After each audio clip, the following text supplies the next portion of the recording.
অনেকের ক্ষেত্রেই দেখতে পাই যে হঠাৎ করে চোখ লাল হয়ে গিয়েছে।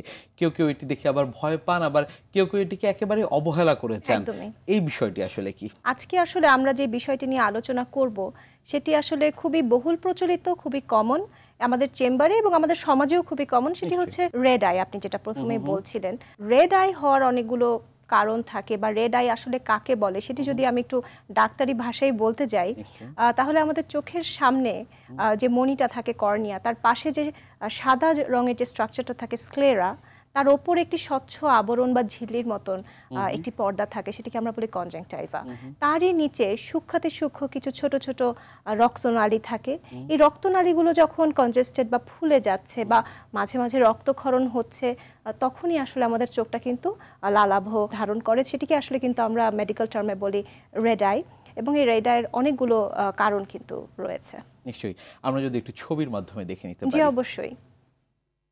যে লক্ষ্য করুন এখানে প্রথম ছবিতে দেখতে পাচ্ছেন উনার দুটি চোখই কিন্তু লাল। হুম, হুম, নিচের ছবিতে দেখতে পাচ্ছেন এখানেও চোখ লাল হয়েছে, কিছুটা হুম, সাদা আছে, কিছুটা লাল হয়েছে। হুম, পরের ছবিতে দেখতে পাচ্ছেন লাল হয়েছে, সাথে একটু হলুদ রঙের একটু ময়লা মতন আসছে। হুম। সবগুলোই কিন্তু আসলে লাল চোখ, কিন্তু কারণগুলো নিশ্চয়ই। একেবারেই আলাদা। কি কারণে আসলে এই চোখ লাল হতে পারে বা রেড আই এর কথা যেটি বলছিলেন সেটি হয়ে থাকে? আসলে অনেকগুলো কারণেই রেড আই হতে পারে। যেমন প্রথমেই যদি আমি সবচেয়ে বহুল প্রচলিত বা কমন যে কারণটা যদি বলি, সেটি হচ্ছে কনজাংটিভাইটিস বা আচ্ছা। চোখ ওঠা যেটিকে আমরা বলে হুম, থাকি। হুম। সেটি অনেক কারণেই হয়, যেমন ভাইরাস, ব্যাকটেরিয়া বা অ্যালার্জিজনিত কারণেও কিন্তু হতে পারে। এর পরের কারণ হতে পারে যে ড্রাইনেস, কম্পিউটার ভিশন সিনড্রোমও কিন্তু ইদানিং খুবই বহুল প্রচলিত, নিশ্চয়ই। খুবই কমন। তাছাড়া দীর্ঘদিন যদি আমরা ছানি পুষে রাখি, সেখান থেকে লেন্স ইনডিউসড গ্লোকোমা থেকে হতে পারে, এমনকি অ্যাকিউট কনজেস্টিভ গ্লোকোমা থেকে হতে পারে। আপনি জানেন যে চোখে আঘাত পেলে সেখান থেকে কিন্তু চোখ লাল হতেই পারে। হুম। তাছাড়া কেমিক্যাল ইনজুরি বা চোখের মধ্যে যদি কোনো কেমিক্যাল জাতীয় পদার্থ পড়ে, সেখান থেকেও কিন্তু চোখ লাল হতে পারে। নিশ্চয়ই। আমরা যদি একটু চিত্রের সাহায্যে দেখে নিতে পারি। ডেফিনেটলি। ছবিটা দেখছি।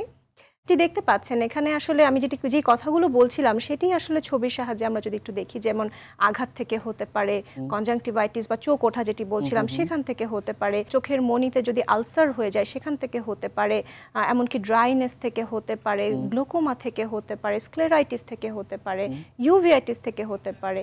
খুব নানান কারণে কিন্তু রেড আই হয়। আমরা যদি একটু আরেকটি ছবির মাধ্যমে জি, দেখে নেই। জি, লক্ষ্য করুন এখানে ছবিতে আপনি দেখতে পাচ্ছেন যে প্রথম ছবিটা আমি যেটি বলছিলাম যে খুবই হুম, কমন, যেটি আমরা বলি ড্রাইনেস। হুম, ড্রাইনেস থেকে কিন্তু চোখ লাল হয়। পরের ছবিতে দেখতে পাচ্ছেন যে চোখের ভেতরে একটি ছোট্ট একটি ফরেন বডি বা কিছু একটা গিয়েছে চোখের হুম, ভেতরে, সেখান থেকে চোখ লাল হচ্ছে। পরের ছবিতে দেখতে পাচ্ছেন যে কেমিক্যাল ইনজুরি বা চোখে যেটি বলছিলাম যে কেমিক্যাল পড়লে হুম, সেখান হুম। থেকে হয়েছে। তাছাড়া কনজাংটিভাইটিস থেকেও কিন্তু চোখ লাল হচ্ছে। নিশ্চয়ই। আমরা আরেকটি ছবির মাধ্যমে একটু দেখে নিতে চাই। তাছাড়া আমি যেটি বলছিলাম যে ইউভিআইটিস চোখের খুবই গুরুতর একটি অসুখ, সেখানে আপনি দেখতে পাচ্ছেন চোখ লাল হওয়ার সাথে সাথে আমাদের চোখের ভিতরে কেরাটিক প্রেসিপিটেটস বা কর্নিয়াল ইনজেকশন হচ্ছে, পোস্টেরিয়র সাইনিকিয়া হচ্ছে, হাইপোপায়ন হচ্ছে ইউভিআইটিস থেকে। তাছাড়া লেন্স ইনডিউসড গ্লোকোমা, আপনি দেখতে পাচ্ছেন যে চোখের পেছনের যে কালো অংশটি হুম, সেটি হুম, কিন্তু হুম। একেবারেই সাদা হয়ে গিয়েছে। নিশ্চয়ই। এই ছানিটি পাকতে পাকতে কিন্তু এরকম গ্লোকোমা তৈরি করেছে এবং প্রচণ্ড লাল হয়ে যায় চোখ।